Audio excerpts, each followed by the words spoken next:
Ladies and gentlemen, we are here after UFC 322, which I believe was a historic card, a historic event with historic results and some crazy brawls in the audience. Just from top to bottom, this card was insane. And I know people might be feel a little deflated after all the string of crazy knockouts and incredible action to have the co-main go the way that it did, which I understand. And I'm gonna differentiate between the co-main and the main, and then the main go the way that it did, because I know people maybe didn't feel like the main event was that exciting. I disagree. I did feel the main event was very exciting. I'll explain why when we get to it. I did find the co-main, however, not to be so exciting, and I can explain why there as well. But anyways, we're going to get through everything. This was a historic event. As I mentioned, so many incredible fights. On paper, this was the biggest fight card of the year, and I do believe it absolutely delivered. The only thing that would have really put icing on top would have been a nice submission finish by Islam Makhachev, which I predicted to happen in round one, so I was definitely wrong, went to decision, but we're going to talk about where I do believe I was correct on that breakdown. But everything was incredible, and we made history, and we saw that there are such vast levels in this game that we still don't even fully comprehend. So this was incredible top to bottom. Let's get into the mix. We're going to start off not running through every fight, but I'm running through the fights that really stood out to me and that were incredible to me in my mind. Now, this is the first one that I was so excited about. I'm such a big fan of Malcolm Wellmaker. And of course, I was rooting for him. I watched his entire interview on the Ariel Helwani show. It was a brilliant interview. The guy he's just star. He's a star. Not only is his personality have star written all over it, but his fight style is exciting. It's fun. He's extremely athletic. But a couple things that worried me about Wellmaker from the get-go, two things in particular. Number one, he started training late in his life. And I think he's been training for 9 years. So he's 31, excuse me. So I think he started around 22. He's super athletic, and he picked up the sport very quickly.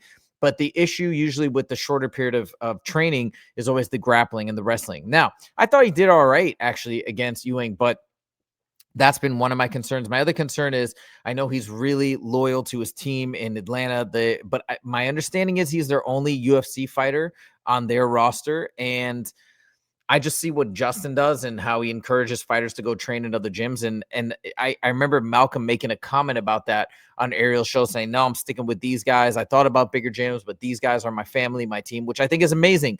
But according to what Justin has to say on this issue, I think it's good to go and train with other professionals, other top level guys that can push you. So anyways, these are my general concerns about Wellmaker and his future, but I don't know if that had anything to do with this fight performance. Okay, let's talk about this fight, because I got to say, I am a huge fan of Ethan Ewing. Man, oh man, I'm an instant fan of him all around. The guy is incredible. But let's talk about the fight, and let's talk about Wellmaker a little bit. Obviously, he got his first loss. He's now 10-1. But he did look good in the sense that he's very explosive. He's very fast. He's very powerful. He just couldn't connect. I think maybe he wasn't setting up his shots properly. Ewing was anticipating everything he was throwing at him. And hopefully this is a good thing for Wellmaker to have this loss early on at this point, and he can readjust and maybe calibrate his striking technique, his feints, mixing in maybe some takedown threats as well to enhance his game and to be able to compete against somebody at Ethan Ewing's level. But he fell short. He just could not connect. And the shots he was throwing were brutal. But in the shots that did connect, Ewing ate him. So it is what it is. But we got to talk about Ethan Ewing. What a legend this guy is. He comes in on, I think, 48 hours notice and just comes in there with utter confidence, having taken a fight, I think, 8 or 9 days before and winning the belt, I think, in Uriah Faber's promotion. And then he comes in, Madison Square Garden, takes on a huge up-and-coming star, keeps his composure, stays calm the whole time, marches him down, was definitely not as powerful, was definitely not as fast, but just had better technique, was just on top of him, landing great combos on the inside. I think his cardio was better than Malcolm Wellmaker's as well. So although it's a disappointment for all us Malcolm Wellmaker fans, I don't think he's going anywhere. He's going to stick around. They're going to give him another matchup that's going to be great for him. He's going to bounce back just like Peyton Talbot. And I still think he's legit, but I would love to see him go and train at some other gyms just to get some different looks and get some different feedback from different coaches and fighters and whatnot. But I still think this guy can be a huge star. I still think his athleticism is next level. So anyways, there it is for this fight. once again, can't take credit away from Ethan Ewing. Dana White was talking about him. The broadcast team was saying how incredible he is. This guy's here, and he's here to stay. I think he is 26 or 27, so pretty young with a lot of potential, a lot of upside. Great fight. Thoroughly entertained. I don't think Ewing got a bonus, but man, I wish he would have, because it was phenomenal to come in and do what he did. All right, now we move on to the next fight that I want to cover. The featured prelim, man, oh man, Bo Nickal versus Vieira. I'm happy for Bo Nickal, man. A lot of people don't like Bo Nickal. They were booing him. I like it. I like what he's doing. I like him as a fighter. I think it's exciting to have somebody this high level of an athlete come into the sport and then expand out and expand his horizons and try something that he's uncomfortable with, which is the full MMA game, the striking, the kicking, all that stuff. And he's getting in there, and he got a lot of crap for losing to RDR. Dude, RDR could have been champ. I mean, I don't think he would have beat Hamzat, but he's that good, and he had some cardio issues in the last one that he's now trying to figure out. So RDR is such a high level fighter. It'd be like throwing him in the mix right away against Whitaker, Adesanya, or something like that. It was too quick. So recalibrated, goes against a grappler, and he got the job done. Now, Vieira, I know he's a jiu-jitsu player and a legend in the world of BJJ, but I mean, I think we've seen this with really hardcore BJJ guys. He didn't look that fast. His striking didn't look particularly great, and Bo Nickal seemed to kind of have his way with him. But man, that head kick was incredible. I couldn't believe it. Came out of nowhere, just boom, cropped it up there. I think that's his first head kick KO. Dropped Rodolfo Vieira and got the win. But I loved what he did after the fact. I said this before about Bo Nickal, that he should just embrace being the heel, embrace being hated right now. And I think he kind of did. I think he was also frustrated. He flipped everybody off. He's like, hey, don't cheer me when I win and then boo me when I lose. Like, pick a side. Either you're with me or against me. He yelled at the crowd. I love that. I think that's exactly what he needs to do. Stop trying to pander to the crowd. Stop trying to be a fan favorite. Just go with it and do your thing. Train hard. I bet you people will come around. But if they don't, who cares? People want to see you. If people want to see you lose, that's great for you. I don't. I'm a fan of Bo Nickal. I want to see what he can do, and I want to see how his athleticism continues to translate in the sport of mixed martial arts, and his work ethic, and his probably amazing training regimen, the way he lives his life, being healthy. I heard him say something like he upped his training, like maybe he wasn't training as intensely as he could be. I don't know if this is true, by the way. I was kind of shocked to hear this because he's got that champion mentality, but like he's spending more time in Pennsylvania with his family and not enough time training. And I guess he recalibrated that for this camp. But yeah, man, I think he's 30 or something like that. So I'd like to see him dial it in and give that amazing focus that he put to use in wrestling, put that to use in MMA. Let's really see how good this guy can get.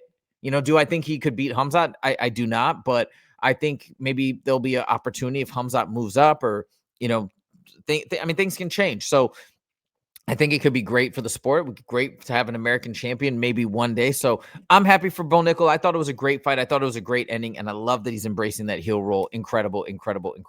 Now we go to PSD versus Beneil Dariush. Holy smokes. This is so funny. I was on a text thread with Justin and Jesse on fire, and like 20 seconds before the fight began, I was like, I'm picking Beneil. I'm going with Beneil. I think he's going to get it done. And I'll tell you why I thought that. It's just a lot of times when fighters miss weight, they actually win because they had less of a brutal weight cut and they're coming in actually fresher. It's like a little bit of a cheat. Now, I don't think that was the case for Beneil. Maybe it was, and maybe BSD is just that good.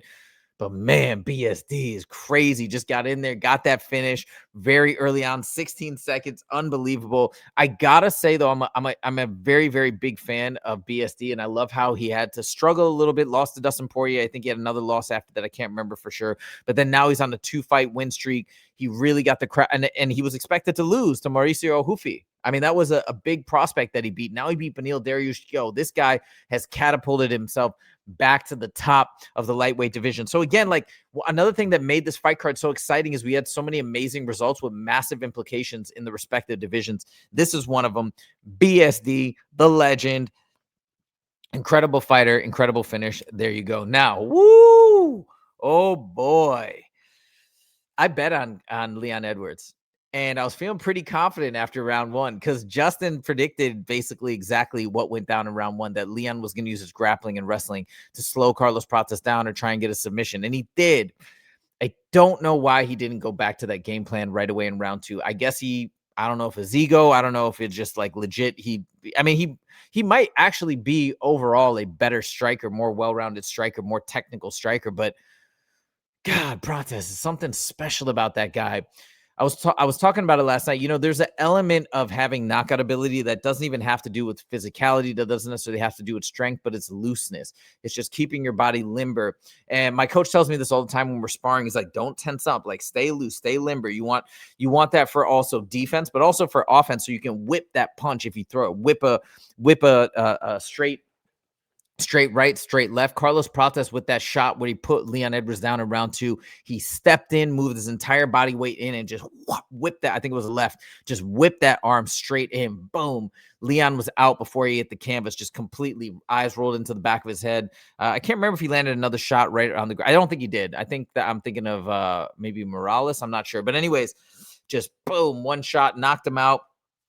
Maybe a follow-up shot. Like I said, I can't remember, but incredible. And look, yeah, did I bet on Leon? Yes. I don't ever make crazy big bets. I just bet a little bit of cash just for fun. So that's never going to change my perspective on just appreciating the fight. In fact, I might even stop betting on fights. It doesn't even do really much for me. I enjoy the fight so much regardless, but yeah, I was still super happy to see Carlos Prates get this victory. And honestly, it's probably more exciting for the division. Let's be real, because Carlos Prates is kind of on the rise. Leon's already been at the top, and I am a fan of Leon, but it's exciting, you know. And Carlos, man, the snarling at the face-off and all the excitement that he brings, the trash talking he was doing to Leon, which was, I think it really got under Leon's skin. I actually think it may have made Leon fight toe-to-toe with him in round 2. But yeah, Carlos Prates is around. He's here to stay. 2 back-to-back finishes of guys that have never been finished before. That says something. Now, do I think he's next in line for a title shot? No, but I think he's one fight away. It would be, I mean, hey, the UFC could do it, but it would feel weird if Prates got the shot over Ian Gary. But anyways, great finish, great fight. I mean, at this point in the UFC event, I'm like, dude, this card is nuts. Like all the finishes, all the way that things are ending and panning out it's absolutely insane. And I was just getting more and more excited. Now we move on to this fight. Holy smokes, Michael Morales. I did call this. I did say that I thought Michael Morales would win, but I mean, I have to really give credit to MMA Joey, because he's the one that explained it in a very compelling way that made me think, yes, Michael Morales was just going to be too physically imposing for Sean Brady to get his grappling going, and that's exactly what happened. But I love the stance of Michael Morales, kind of hunched over, that boxing stance, and the way he threw his strikes together were amazing. A lot of power shots. He had Brady hurt very early. Brady seemed to kind of recover a little bit, and then just boom, boom, boom, laying it on. I mean, it was a shutout. It was incredible. On top of that, Michael Morales, 26, not even anywhere close to his prime, but an athletic specimen, an athletic phenom. He seems huge for the weight class, but you never know, right? Like some people, like Alex Pajeda, for example, he loses weight, cuts water weight apparently very easily. Michael Morales could be one of these guys as well, so maybe his weight cut's not even as bad as we think, but he looks huge in there. Now, what about that record? 19-0. What a madman. And he looks kind of unbeatable. Dude, Sean Brady was number 2. Michael Morales, where was he? Like 8th or something? And he comes in and just starches him in round 1 with no opposition. Like I said, he made it look easy. Welterweight is out of control right now. Carlos Prates on the rise. Michael Morales, young buck, on the rise. We got Ian Gary coming up and fighting Bilal in a week, which I think Ian Gary is going to win. That's crazy. Another fighter on the rise. We got Islam Makhachev just swooping in and taking the throne over. One of the biggest stars in the world of mixed martial arts in the UFC. I think I checked last night. He's got like 11.2 million followers on Instagram. I mean, it's a great time to be an MMA fan. I mean, say what you will. I know some people were, like I said, disappointed about the main event. I'm going to talk about it in a moment, because I loved it from start to finish. It's a very exciting time to be a UFC fan. It's very exciting to be in the welterweight division. Man, oh man, Michael Morales, he's here and he's here to stay. Unbelievable. Dana White did say that this was like a title eliminator. I don't buy it. I could maybe, but I think Ian Gary is more likely to swoop in there. We also got Kamaru Usman waiting in the wings. Who knows what's going down with that? Shavkat waiting in the wings. I mean, it's so crazy. Okay, now we get to this fight. Shevchenko dominated. Impressive, very impressive. And Zhang, I feel for her. I feel she was Well, the broadcast team kept saying she was just too small, too undersized, and she couldn't compete. And there's that, I'm sure, but we have to give more credit to Valentina than just saying she like weight bullied her. I think she showed amazing skill and amazing game plan. She mixed up the striking. She had really good wrestling, but I wasn't that excited about it. And I'm not one of these people that's like, oh, it's wrestling and it's boring. I'm not like that. But the reason why I wasn't that excited about this is because I truly felt that the grappling that Valentina was employing was to tire Weili Zhang out and to kind of hold her down and prevent her from being a danger and being a threat. It didn't seem like she was going for any sort of submissions. Okay. When you have these grappling positions and a fighter's actively trying to get submissions, and then maybe the submission attempts are being staved off, but like the fighter then has to readjust and still maintain position, then try for another submission, but still maintain position. That is exciting to me because the fight can flip at any moment. That's not what we saw here. It's just so unfortunate because you have to give her the co-main spot. You have to give them the co-main spot. These two are legends of the sport. They've accomplished so much, but it was a little deflating, I will say, and somebody made a comment a long time ago on the channel, when you feel bored from a fight, it's a feeling. You can't control it. You can't say, how dare you be bored? It doesn't make sense. And I was bored. I'm just being honest. And I was kind of rooting for Weili Zhang. I felt like it sort of shifted in the middle of the fight because I was so impressed with Valentina's dominance. But yeah, it was, I don't know. It was not the most exciting, enthralling fight. It is what it is. But major props to Valentina Shevchenko. She is now cemented as one of the greatest, if not the greatest female fighter of all time. I think people might still go with Amanda Nunes for now, but great result. Valentina Shevchenko, amazing game plan, and it is what it is. Now we get to the main event. Holy smokes. All right, now. So, as I mentioned, why the other one was not exciting, this one was exciting, at least to me, because the threat of the Darce was constantly there. He was trying to get a Darce. He tried to get a Kimura a couple points. He was going for submissions, and I was on the edge of my seat the entire time. Now, I bet Islam Makhachev to win round one. That clearly didn't happen.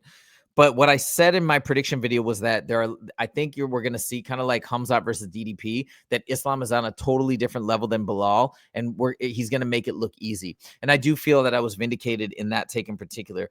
These guys do things differently. They have a team that is unlike any other team. They support each other to the nth degree. They train everything like crazy. They commit, they dedicate, and we saw what happened. Islam, the smaller fighter, moving up. Everybody's saying how big JDM is, how amazing his anti-wrestling is, how incredible his frames were. Justin was talking about that against Belal. Didn't do anything. It didn't do anything. I heard Islam talk in an interview afterwards that the game plan, so brilliant, was hit the leg kick, right? Hit that calf kick, which he hit multiple times beautifully, get him to change stance, and then put him into a position where he wouldn't be able to sprawl as easily. And to get the takedowns was beautiful. It's so smart. And obviously, I'm sure they implemented that game plan because JDM is a boxer, right? And boxers are very vulnerable to those calf kicks, just the way that they stand when they have a boxing heavy technique. Brilliant game plan. I really feel for Jack. He was on a 16 fight win streak, something insane like that. I heard that he hadn't lost in 10 years, and he looked absolutely broken in that fight. That's not me talking smack. I'm just saying that's the expression on his face, just so deflated, so powerless. And I think he got injured in round one or two. Maybe it was the leg from the calf. I don't know what happened, but he was grimacing in like some really bad pain. So, I don't know. His corner was just like, dude, what are you doing? You're not following the game plan. I don't know if it was the best thing to say or not to him, but they know their fighter. So, I mean, sure, that's what he responds to.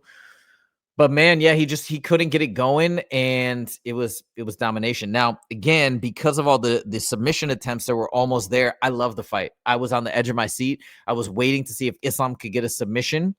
It was also a constant dangerous threat from JDM. As soon as they get back to the feet, he's got the threat of the hands. He could knock Islam out or wobble him or hurt him. So it reminded me of Khamzat versus DDP. Again, another fight that most people found boring. I didn't. One, because I'm a huge Khamzat fan. Two, I'm a fan of the dominance. And three, there were constant threats of submission. But in both of these fights, in DDP and JDM's case, what did they do? You could tell they practiced like crazy to avoid that one submission. So every time, for example, Islam was going for the darts, maybe because of who he trained with and all that stuff, he was able to evade it. So credit to JDM, but because he was so focused on fighting the submission, he just wasn't able to get back to his feet. He was powerless, and he was trapped, and he was stuck under Islam's pressure, under his strength, under his incredible skill set, and it is what it is. But I am so happy. I mean, you could see the emotion on Islam. This was the pinnacle. This is what he had been shooting for. This now separates him from Khabib. I mean, finally, we never thought he would fully. It's not like he cared, I think, to step out of his shadow, right? Like they're brothers. They're so happy for each other. But Khabib set such a legacy and such a blaze of glory in the UFC. It's so hard to top it. I mean, like last night, Islam surpassed it. Again, not like it's a competition. The person that's most happy for Islam is not even Islam, it's Khabib. But to see that happen, and to see it happen at Madison Square Garden, and like all the emotions and everybody there supporting him and people getting so behind Islam is fun, man. It's really, really fun to see, and such a great role model. If you watch the documentary on Islam and how important he is to Dagestan and to his village, and he's got a road named after him. And it was such a beautiful scene in the countryside and with the mountains. And like, I don't know, man, this guy is he's just so real and authentic and likable. And he just seems like such a cool guy, such a committed member of the community. How can you not love the ending to this story? It's brilliant. It's beautiful. And you know, all of the positive things, the money that he's going to make, though, you know that's going to trickle down into his community and into his family and with his friends. I mean, he's there. They're men of the people. They're there to raise up that entire village and that entire community. So this is just like such a feel-good story all around. Major bummer for JDM. I don't know what to say. You know, he got the belt. He had the belt, and props to him for making it to the top. I mean, that was incredible. And people were counting him out against Bilal, so that's a bummer. But I mean, I think most people thought that it was going to go something like this, or at least I did. I thought it was going to be a dominant performance from Islam. I know Justin disagreed, and there were some folks, but like a lot, you know, the odds were the way they were because I think this was probably what was, you know, it's just difference in skills, massive difference in skills. So anyways, I thought it was great. I've been listening to Islam's interviews, people's reactions. It's phenomenal. I'm thrilled. I loved the entire card from start to bottom. But there was one last little crazy thing that happened last time. Islam, Khabib, and all these guys had this big fight back in 2018 against Conor McGregor. There was a brawl in the audience, and guess who it involved? Dillon Danis. Dillon Danis, the ultimate troll. And guess what? We have it again. We have a new Dillon Danis crowd brawl. I'm gonna play the clip here. So it's a brawl erupted cageside involving Dillon Danis and members of Islam Makhachev's team, including Nurmagomedov. The altercation and I don't know, that's not Chanko, right? But against with Chanko as well. I think Abu Bakr was in the mix as well. But the altercation occurred just as the main card broadcast began, leading to Danis being ejected from the arena and banned from all future UFC events per Dana White. So yeah, I saw the presser where he said he's no longer welcome to any events. But let's look at Dillon Danis. I mean, look, I feel bad, like I'm kind of laughing, but dude, you got like, what's good? You guys know, because I actually watched I watched his last fight. He kind of intrigues me. Like I'll tune into his interviews on Ariel and stuff like that. But we have to be objective that, dude, the guy's crazy, man. Look what he did to Logan Paul's poor wife, Nina Agdal. You know, got a lot of buzz and it sold the fight, but it was horrendous. That girl, Nina Agdal, has said that she was so down when he got the entire world going after her, and he kept laying it on. She didn't say it outright, but she was suicidal is what she was alluding to. She said, I want to do unspeakable things to myself. You know, he like, what is that? Like, it's weird. It's psychopathic. And then all the things that he's posted about Islam and Khabib, I've seen some of his posts. I don't even want to mention them. Like, they are so over the line. He's been talking about these guys like really badly, you know, going after their culture, their religion, like just no lines, you know. And then he shows up at this event. What do you think's going to happen? These guys don't play. We know that. Like, everybody knows that. It's just how it is. And he shows up, no security. What do you think's going to happen? Even Masvidal said he was going to fight Dillon Danis. If you saw, you make so many enemies and you show up. What do you think's going to happen? This is what happened.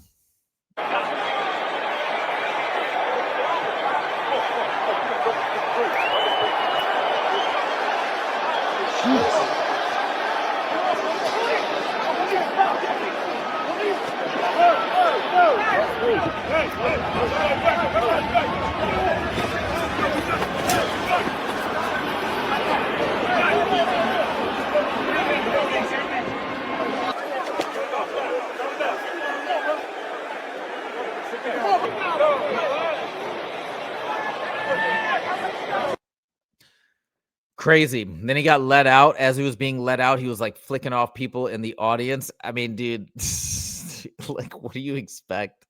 What do you expect? You talk this much trash and about all these guys that they don't play. They don't play. You know, I wouldn't be like MMA Guru also has talked a lot of trash about these guys. I mean, dude, I don't even think it's a question. Legality, police, this and that. Like they see you, it's on site. It's going down, and it's just it is what it is. If I was if I was MMA Guru, I would not go to a fight when these guys are around because I just think any opportunity they're going to take advantage of it. I heard that Dylan Danis was like sitting in the 6th row, and the whole team Khabib was rows 1 through 5. I don't know how it started, but I imagine it didn't take much. They just saw him and probably approached him, and then it kicked off. And Dylan Danis, to his credit, I guess, as a fighter with the fighter mentality, he's not going to back down. But yeah, dude, he got smashed. I saw Umar throw some shots in there. I don't know who's doing that hammer fist to the back of the head. Is that Abu Bakr? I'm not sure. And then I know Chanko landed some shots. And Dillis, I don't know if he was inebriated from alcohol or punch drunk, but he was like wobbling around. He looked so messed up, and I think he suffered a lot of head trauma. You play stupid games, you win stupid prizes. I mean, Dylan's been saying how he wants to get into the UFC and fight for the UFC. That's done, over. I don't think that will ever happen. People are saying, hey, maybe it's intriguing to have Dylan Danis versus Chanko now, and now there's some intrigue since they had a brawl here. I think the UFC is past that. They don't want to play these cheap publicity games with brawls. Like, I think this actually is worse for the brand at this point because they're trying to go mainstream. You don't want brawls in the audience. It's too much of a liability and a safety issue. So I think they're going to downplay this. I think Dylan Danis is banned. His future as a UFC fighter is over. I think he's going to say that he won this exchange and these guys are whatever. He'll ramp it up and keep it going, which I don't think is smart. But, Dylan will be Dylan, and it is what it is. Anyways, that's the whole UFC 322 from start to finish. I mean, crazy card, great fights, and we have a street brawl, and we have so many up-and-coming people rising up in the welterweight division. I mean, now we got Carlos Prates on the rise. We got Michael Morales just making a statement. We got Islam Makhachev at the top. We got Shavkat waiting in the wings. I think I heard somebody say maybe Kamaru Usman versus JDM. Who knows? Kamaru Usman may even sneak in there with a title shot. I doubt it, but there's a chance. It would just depend on how circumstances play out, when he wants his rematch, when these other guys are ready because they just had fights, multiple things. But welterweight is the best division in the UFC right now, bar none. Bar none. Last thing I'll say, Ilia Topuria tweeted out that he wants to move up and he wants to take Islam out, and he says they're boring and he'll beat him. That's a fight that I'm not that interested in anymore. I know Ariel Helwani wants it so badly and was talking about it, but now Islam's never going down to lightweight. So what are you going to have Ilia Topuria come up to welterweight? And I get it because those guys almost faced off at lightweight, but it's just so weird because I just don't think I know people think that or say that Ilya is the most talented MMA fighter or something of all time. I've heard that, but I think he's like 5'6". I've never seen a 5'6" guy in welterweight. Even Sean Brady is short for the division. I believe he's listed at 5'8". Like, I know Ilya's listed taller than 5'6", but I think he's 5'6". So I even if he beats Islam, which I think there's very little chance of that. I think Islam is going to be way too dominant, way too imposing. But even if he did get past Islam, it's like, which I don't think is going to happen. But I mean, how can you see Ilya fight somebody like Ian Gary, who's so tall and long? Like, he'll pick him apart at range. I just don't see it being intriguing to see Ilya move up. I think it's too big of a weight class. That's my 2 cents. So I'm not into that. But all these fresh matchups at welterweight for Islam are so exciting and so amazing. And that's what I want to see. Let's go. And not to mention, Connor's in the welterweight division. We could even have Connor versus Islam one day, doubt it, but it's possible. So anyways, there you guys go. There's my reaction to the entire UFC 322 event. What an amazing event. What an amazing card. Start to finish. Incredible, in my opinion. Co-main, maybe a little bit lackluster, but still a historic fight nonetheless. Let me know your thoughts in the comments. Thank you guys so much for joining, and we'll see you in the next video. Take it easy.